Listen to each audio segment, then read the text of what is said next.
These ones here are the JLab Audio JBuds Air. I actually tried to say this 3 times in a row. It's not that easy. Price-wise, they sit at around 50 euros, and quite obviously, these are truly wireless earphones. And as in every review of these, I have to just mention the case first. For some reason, the size is very important for me, even though I actually never use them in my pockets, because I think, after all, these are all too bulky for that use, so I just put it in my backpack.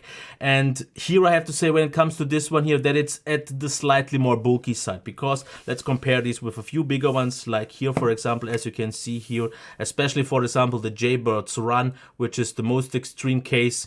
So these are like fairly similar. Let's put those to the side and show some slightly more compact ones, like you can see here. These take up a little bit less space, but it's not that much. And the smallest ones that I have, for example, here, definitely also have usually a little bit less battery capacity. But in the end, what counts is that this case works, and it does. Even though I have to say the build quality is maybe not that great, because it feels very plasticky and it creaks quite a lot. What is good though, that it stays closed and it also stays open. So the hinge is good. We also have the battery charge status for the case. And when it comes to charging, we have something a little bit odd here at the bottom, because we have a Type A cable that is fixed and also super short, which makes the charging, in my opinion, a little bit less convenient. I would have wished for a normal port, even if it would have been micro USB. Obviously, USB-C would have been even nicer. But yeah, it is what it is. It works after all. What also works actually quite good are the contacts. No problems here in any way. We also have left and right. So even though the case maybe isn't the best one, it gets the job done. Now, about the size of these earphones, let's compare them with a few other ones, like for example here the Sabbat E12 look a little bit different than, for example, the Alpha Wise, actually very similar shape and size than the Lenovo, which are a little bit smaller. And the smallest ones that I have here at the moment would be the Blitzwolf here. I mean, also slightly on the bigger side. I would say this is actually still fine, since after all, it's the comfort that counts. And well, build quality wise of the earphones themselves, I have to say, nice matte plastic. They feel good. The buttons, actual proper buttons, have to be pressed quite hard though. That is something that I just have to mention. And then we have 3 different sizes of tips, which for some reason have even texture with the logo here, which you don't really feel, but I would have still preferred it to be not there. Left and right is also obviously here. And then the lights, because those LEDs, once connected, light up all the time. Maybe something that you don't like so much. At the moment they are trying to connect, but since I have all of these out here, it's not that easy, or actually not possible. But that's that. Let's actually talk about the comfort here now and the look in my ears. I have to say that these are not super subtle. They stick out after all quite a bit, and well, the LEDs are lit up. But what I have to say is that even though they are actually quite big, and also the tips are a little bit bigger, the comfort, even in my not that big ears, and actually in my left ear, which is usually very sensitive, works out way better than I expected. So these are not just very, very secure, which is important for sporty people, but these are actually quite comfortable. Not the most comfortable ones, not the most forgettable ones, but actually do a really good job. Now, about isolation, this could be exactly your thing or not, because this is definitely way above average isolation. I hear myself very muffled because it blocks out a lot of noises of the outside. So talking with people with these just in, not even playing music, might be actually not that hard, but maybe that's exactly what you want, especially if you maybe go outside and want silence. Now, about the controls, I have to say this much. The right one is the master, and it works like this. If you obviously put the left one in, the right one keeps playing, which on its own sounds good. And there is also one quite rare feature, volume control. So you press once left or right for volume down or up. That is cool. But what works a little bit odd in mono mode is that the left one, if you double click it, is for play and pause. But if you have that in your case, and this is the master, you can't play and pause anymore. You could bump up the volume, and the double press here actually activates the voice assistant, but you can't stop the music, which is a little bit odd. A long click then is for the skipping of the tracks. But I mean, I would have to say that the controls are a little bit semi-smart, especially since the master should be the one that should definitely control pause and play. Obviously, you can pair them separately if you just want to use the left one, which doesn't work otherwise. The next thing to be mentioned would be the codecs. This only, as from what I see, supports SBC. I have to say though that usually there is a delay with that, but I have not really noticed a perceivable one, so it was actually quite fine. But what SBC does tend to do is after a while maybe get out of sync, or if you skip the tracks or skip the video, it tends to do that. But in my testing it was actually totally fine. The connection was also very quick, so once I take them out, usually when I have them in my ear, they're already connected. It was also a stable connection. About the background noise though, this is one of the more audible ones, because especially if you maybe watch a lot of podcasts, not that loud, or music really quiet, you can hear the background noise a little bit more of a hiss. Volume though, actually super nice because it's loud enough with a little bit of reserves. And battery life, I would have to say this much about it. I got once like 2 hours and 40, but generally like 3 hours and 10, 3 hours and 15. So let's say solid 3 hours, which I mean is not great. It's kind of an average, but it's also good enough.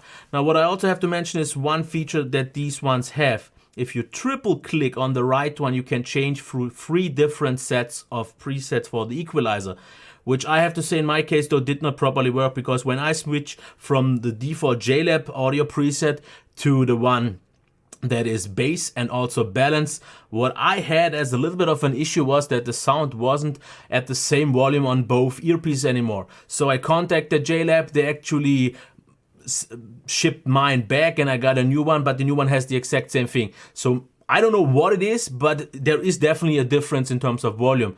But the issue is also maybe not a big thing for some people, especially if you just don't use the equalizer, because in the default JLab audio, the sound was absolutely centered, it was balanced, where it was a little bit off for some reason, for me at least, but I've noticed that on some other headphones, so maybe there's something odd going on with my ears with certain headphones, not with all of them. Now, let's get finally to the sound here. Okay.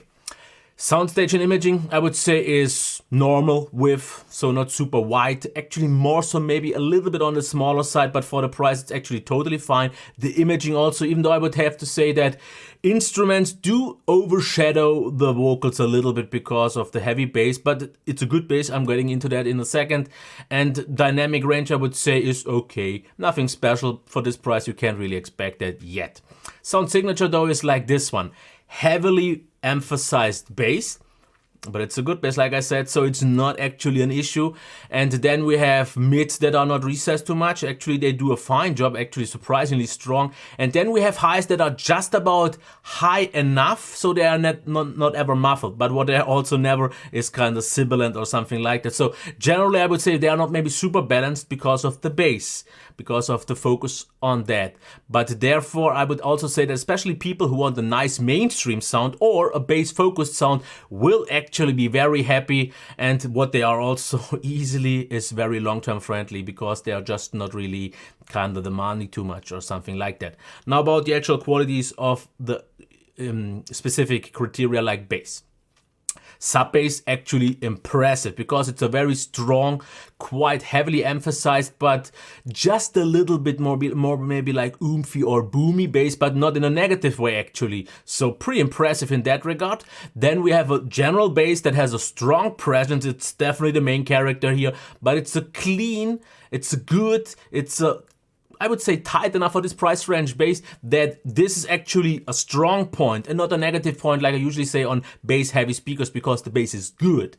Now about the punch, it's not super strong, but it's, I would say, in terms of resolution, everything else solid enough, and it's generally nicely balanced, even though heavily emphasized. Now the mids, I would say that especially vocals have a nice body to it, so they don't feel thin or something like that. Generally it's a very rich and warm sound, even though also a little bit on the darker side. Clarity is the one thing that I would maybe wish for a little bit more, because it just gets, due to the bass that bleeds a little bit into the mids, a little bit overshadowed. Now highs, I would say that they go up high enough. I would wish for a little bit more, especially some clarity and so on, but it's never really muffled, so these still actually deliver, especially since there is no sibilance. Like I said, it could be a little bit more open, a little bit more clear, and in terms of details, that's not what they're focusing on. They do a good enough job. Now, for which genres do these work? I can definitely tell you that these work pretty good for everything, besides maybe like ballads and classic and podcast. But for example, rock metal, and also pop music works really good, and especially bass heavy music really good. But as mentioned before, maybe not quite as detailed enough, maybe not quite as balanced enough for ballads or classic, because then it just sounds a little bit too heavy, too thick. And for podcasts, I found just that vocals had almost too much body to it and then almost sounded muffled in that regard. So maybe not quite that great for that, unless you maybe just use an equalizer, which they actually respond to quite well. Now about the competition, what do I have to call out here?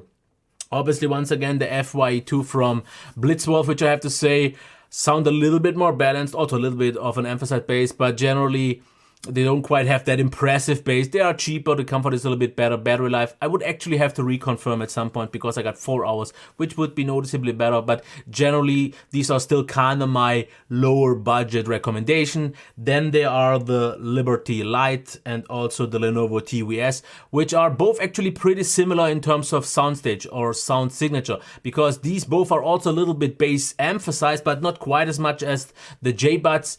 They are a little bit more balanced, but they both have, with just about 2.5 hours, the noticeably weaker battery. And then, for example, there are also the AlphaWise Mini that I've reviewed, but I think these, even though they also have a lot of bass, they had a little bit too of a muffled high region and so on, so not that great. And then what I have to just call out once again, because these are kind of the best bang for your buck at the moment from the ones that I've tried, the Sabbat E12, because a little bit less bass, yeah, so a little bit more balanced, but generally I would say the quality is on the same, but a little bit maybe more all-round in terms of sound signature, but they have a lot better battery life. Now, next thing, pros and cons. Generally, solid comfort and fit, good overall, even though bass heavy sound quality. Lots and lots of fun. So this is mainstream fun in a good way. Now, volume controls are also there, which is nice to see. On the negative sides, there would be the controls that are like semi-good, like I said, due to the whole mono mode thing. But if you normally use them just both in your ears, it's fine, especially since you have volume controls. Then there is only SBC. I personally don't see this to be too much of an issue, but at this price range, it should have already been there. Then the background hiss, which is not an issue for me since I usually listen way too loud anyways, and therefore it's not a problem for me. And then the average at best battery life, with one thing that I maybe would have to mention is that at some certain frequencies, at higher volumes, there is a little bit of some kind of blistering going on, or some slight distortion, which didn't really bother me, but generally it was, if I really check up on that, noticeable. Now, for who are these? Well, I would say definitely for bass lovers. Great mainstream sound, generally do a good balanced job. So bass lovers. For who are they not so much? I would say podcast lovers, because there they sounded too heavy. Like I said, unless you use the equalizer. This brings me to my conclusion. Generally, I really like them a lot because it's so much fun to listen to these with nice, good amount of bass, but still enough highs. So even though they don't sound super clear or high, it is fun. Because it's a really strong bass, sounds and everything else feels very good. $50, I would say, is still fair for the quality that you get from the earphones. Maybe not so much from the case and such things. So there are definitely some downsides. So I would personally wish for them to be like $35 now that I know more of the competition out there. But 50 if you can find it in cheaper, is fair. My general recommendation at the moment at around this price range is the Sabbat E12. Not crazy good in anything.